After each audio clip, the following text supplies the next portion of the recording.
марҳамат дароед ва бо чашми худ. бозори сарди тиҷорати хурд дар тоҷикистон бархе тоҷиронро иҷбор ба таблиғи ғайримаъмулии молу колоҳояшон кардааст. Диққат, диққат, диққат ба хоҳарон ва модарон, марҳамат ба распродажаи арзон. Аз дар берун 1 сомонӣ ва аз дар дарун 3 сомонӣ ҷавоҳиротҳое дорем ки то 2 сол муҳлат доранд. Марҳамат дароед ва бо чашми худ бубинед. ин садои таблиғ аз тариқи баландгӯяк дар дукони Комил Саидов, тоҷире дар бозори Корвони Душанбе аст. Комил қаблан як нафарро кироя мекард ва дар роҳ харидоронро ба харидани молаш даъват мекард. барои ин кор таблиғгарро ҳар рӯз то 40 сомонӣ маош медод. баъди ба таври қобили мулоҳиза поин шудани даромадаш маҷбур шуд аз кироякор даст кашида бо баландгӯяк муштариёнро садо кунад.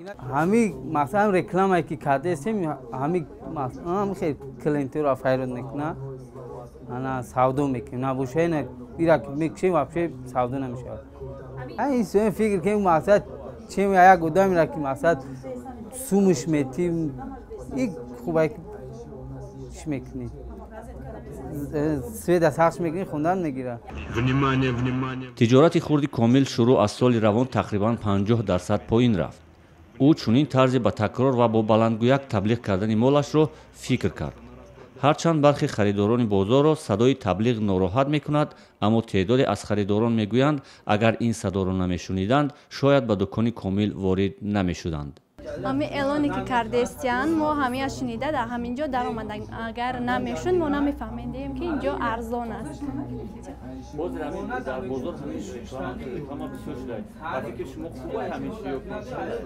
бале ин беҳтар аст барои одамон фаҳманд ки инҷо чӣ қадар арзиш дорад, чӣ дорад. хуб аст.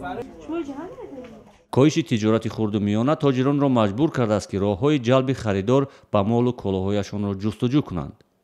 бархе аз ин тоҷирон тахфифи молу колоҳо то 50%-ро роҳандозӣ карданд.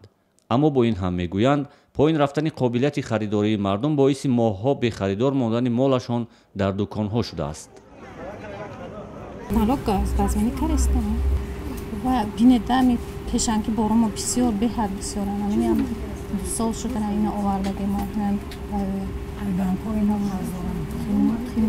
қимат мегӯям мо арзон мекунад доллар баромадаги мо пули худам ва карда натониста истодем. арзон кардаги ёз либосаш? арзон кардаги 200 сом, 150 сом, 100 сом ҳамин хела. тоҷирон шиква доранд ки таи як соли ахир раванди бесобиқаи поин рафтани фурӯши молу колоҳояшон ҷараён дорад. маҳз поин шудани тиҷорати хурду миёна боиси коҳиш ёфтани воридоти мол ба кишвар дар як соли ахир шудааст. маълумотҳои оморӣ ҳокӣ аз он аст ки дар 3 моҳи аввали соли ҷорӣ воридоти молу коло ба тоҷикистон аз хориҷи кишвар дар қиёс ба як соли пеш 19% камтар шудааст. гардиши савдои ҷумҳурии тоҷикистон коҳиш ёфта истодааст чанд соли охир.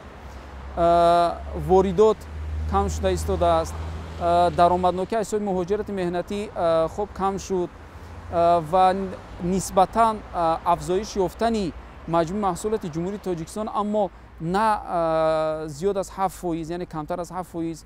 яъне инҳо омилҳо ё нишондиҳандаҳои омории макроиқтисодӣ буданд ки таъсир мерасонад ба соҳибкори хурд ва асосан соҳибкори хурду миёна.